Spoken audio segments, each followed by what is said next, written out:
Oxhead Alfa in the Department of Motor Vehicles of California have struck a deal to begin a test net, if you will, on taking car titles and turning them into a NFT on the Tezos blockchain.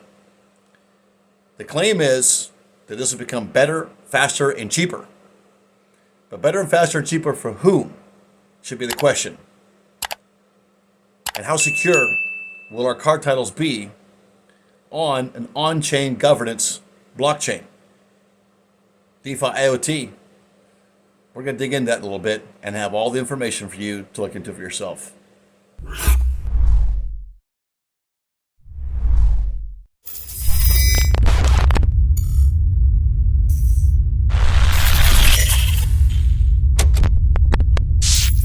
I'm just going to jump right into this. Look, when I first heard this news, I thought, well, okay, everything's right. We're right. We're on the right train here. We're going blockchain, right? But remember I've talked to him before about centralized and decentralized blockchains. Well, Tezos is proof of stake, and I'm only going to talk a little bit about what proof of stake is and proof of work. There's all kinds of different proofs, but basically those are the two areas. A proof of stake is basically you have stakeholders, generally speaking, people with a lot of money. Okay, you're accredited investors, right? Where proof of work, anybody can get involved. When Ethereum was proof of work, or even on Bitcoin was easier when it was first started out, but you can start out just with a graphics card on your gaming computer, and you can mine different cryptocurrencies on that. Well, the argument is, well, it creates a lot of electricity. Well, that electricity actually is the security in that blockchain and allows then a more secure process of that blockchain algorithm to exist. Okay. There's advantages and disadvantages to both. One advantage is to be in proof of stake, which is Tezos, who will now handle the starting this year, and there's the hopes that we'll be getting beginning of, later on this year, we will begin to see that, or people in the state of California will begin to see that, where they actually will have their title issued as an NFT, a non-fungible token. In other words, not something that's fungible in your hands anymore. You will not have that paper in your hands. It will be nothing but a digital code with basically a photo. And I'm going to go into the process how that's going to work. I was talking to a friend of mine today, Mark, that we're discussing that, he and his wife and I, and we were discussing the advantage and disadvantage of this. And we're numbering the advantages. And then I came home and started doing a little more research and came up with what concerns me the most of this initial excitement, thinking, hey, government is going blockchain. But remember, we talked about at the beginning, centralized and decentralized blockchain. And the difference between them is a proof of work that has that mining that creates that electricity, right? And by the way, a lot of that electricity, the majority of the electricity is not being wasted. It's very little that actually is produced when you talk about mining these algorithms. Heck, Las Vegas burns up more electricity than all of Bitcoin mining does in the world. However, most of these miners are using alternative energy. People I know are using solar panels now, or they're using flare gas, etc. So, but what that does is that creates a secure network. Now, governments don't like that because they can't control that. They have no manipulation ability when you have proof of work. Now, you go to proof of staking, which is more your credit investors or big money people coming in and buying what they call a node, a consensus node, or a validator node. It's all pretty much the same thing, works the same way. And how this blockchain, Tezos, works is going to actually have the California car titles on them is this way. It functions with the people who hold these nodes, these stakeholders, these investors, if you will. And for all intents and purposes, just like the Security and Exchange Commission is going after all these blockchain companies now saying, hey, you're businesses and these are shares. Your cryptocurrency is a share of a company. And in most cases, if it's a project, it is basically a share of a company. It's run very similar to that in a centralized type of a business where you have a CEO, you have a group of people, what they call developers, that make decisions, where all those decisions are internal or consider what they call on-chain. right? So those on-chain decisions, the problem with an on-chain blockchain, and where it can be, you have all these stakeholder nodes, they determine the consensus and they can control how that business runs at all times. So here's what happens now. Your title that you would get from the Department of Motor Vehicles is no longer going to be between you and the Department of Motor Vehicles. Yes, the Department of Motor Vehicles will still be there because they're going to actually be the ones that allow the actual process to finally go through or not. They're telling the Tezos Blockchain project, that company, what to do and what not to do on that particular program, right? However, now, where's that data going to be stored? The government doesn't have that kind of data or their storage. Where's that data going to be stored, and how secure is that should be the question. Because when it's just stored and it consists between a group of people, of wealthy people, it allows more than for fraud to take place. And that's a concern. I'll put a link down below, a study between on-chain and off-chain type of blockchain governance. And you can see for yourself and read out the studies and the concerns they have. Bitcoin is a combination of both. So was Ethereum. But now Ethereum went proof of staking, which makes it very centralized, and anybody can come in and buy up those stakes and then control how that blockchain runs. Now, the Department of Motor Vehicles and the California government will obviously manage and insist on how certain things are run. But now it's not between the Californian and the Department of Motor Vehicles to actually transact an ownership of a vehicle, and now you have to go through a third party, which has all your data and information, which there creates a problem for fraud or hacking. And then you also still are dealing with the Department of Motor Vehicles. So you're going to be dealing with two. So they're going to say it's going to be better, faster, and cheaper. Let's go through that real quick. Will it be better? Okay, it will be better for the Department of Motor Vehicles because somebody else is doing it for them. It's going to be cheaper for them because they can lower the amount of overhead they have as far as the computers and people to maintain those computers and people working at Department of Motor Vehicles. Eventually, that can all be replaced by bots, robots, right? There'll be some people just managing those bots. But that's better for Department of Motor Vehicles. But is it better for us? Well, I'll get into that with a scenario as I end this. So better, faster. Will it become faster? Well, the blockchain is faster. Yes, it will make it faster for the Department of Motor Vehicles. But will it make it faster for us? I'll get into it with a scenario. Cheaper.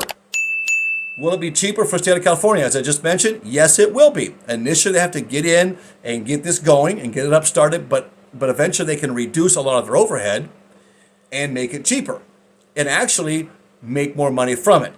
But now let's turn that around. It's better, faster, and cheaper for the state of California and the Department of Motor Vehicles. But how does that affect the Californian? And here is a basic scenario. I'm a Californian, let's say, and I want to sell my vehicle. Or I am a auto dealer, and I have my vehicles on the lot.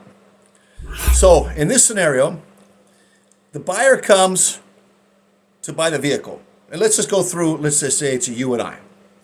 And you want to sell me the vehicle. I come to buy the vehicle. Well, we have to open what's called basically an escrow account. Okay? Remember, in escrow in real estate, escrow receives the money, guarantees the transaction when it's done, and then title changes hands, right? Right now, with a piece of paper, we can meet, we check the odometer, we write all the information down on a piece of paper, and that piece of paper is signed. So I'm buying the vehicle from you, and you would just sign that vehicle over to me. We're in accordance. I give you the money, transaction done. I can pay you in cash. I can pay you however I want to pay you, whatever you and I agree upon. You see, that you and I agreement now is going to be taken away from us. Now it's going to be told to us how we have to make that transaction by basically an escrow agent.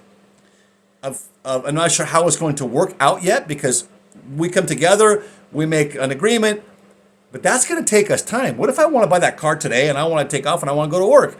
I have to wait until the blockchain validators validate the transaction and DMV approves it.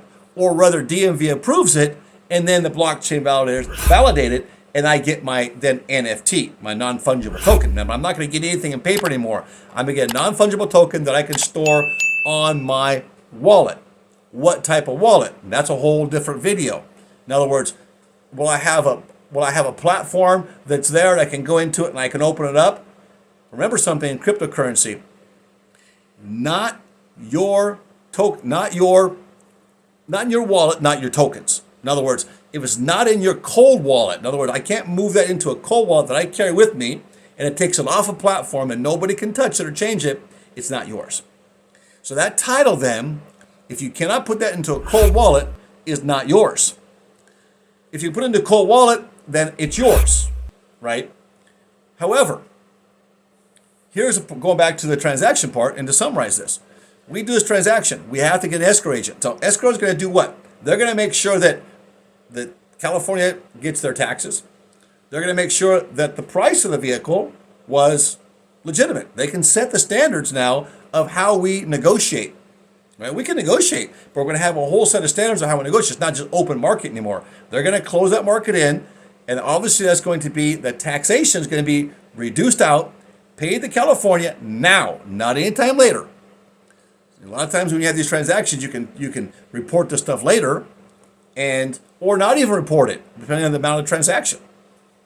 So we're going to have a whole set of stipulations now that's going to actually take away our ability to negotiate how we want to negotiate. And then it doesn't happen right now. We don't just sign this and go our merry way. It's done. And I've got my money, and whatever that guy does now, he does, because I signed off, and that's his car now. And I can make sure that he takes care of that. So I take care of my liability and my insurance, all right? So escrow could actually say, hey, you know what? Before this can go forward, we want to see proof of insurance. We want to see valid driver's license. We want to make sure that before this person buys a vehicle, possibly go this direction, I've seen this happen before, that they don't have any back taxes owed to the state of California, for example. Because if they do, the state of California will then take that title. And I know that for a fact. I've been on the other end of that when I was out of the country, trying to fight with the state of California over taxes they said I owed them. I hadn't even been here for 15 years. I had no business interest here. Or in California, I should say. So then, now, is it better for us?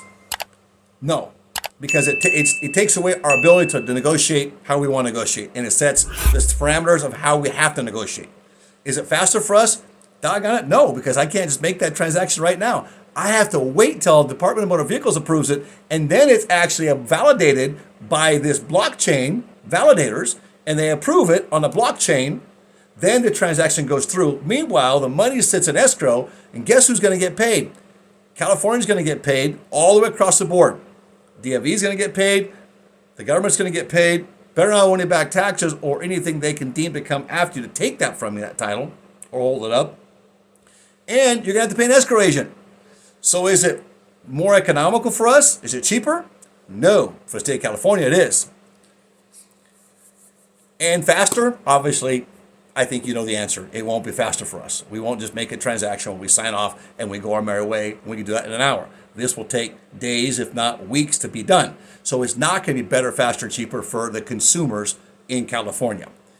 The idea of blockchain is that we try to preserve a decentralized blockchain, where that's a pre-programmed algorithm. It's a program. And that program is run.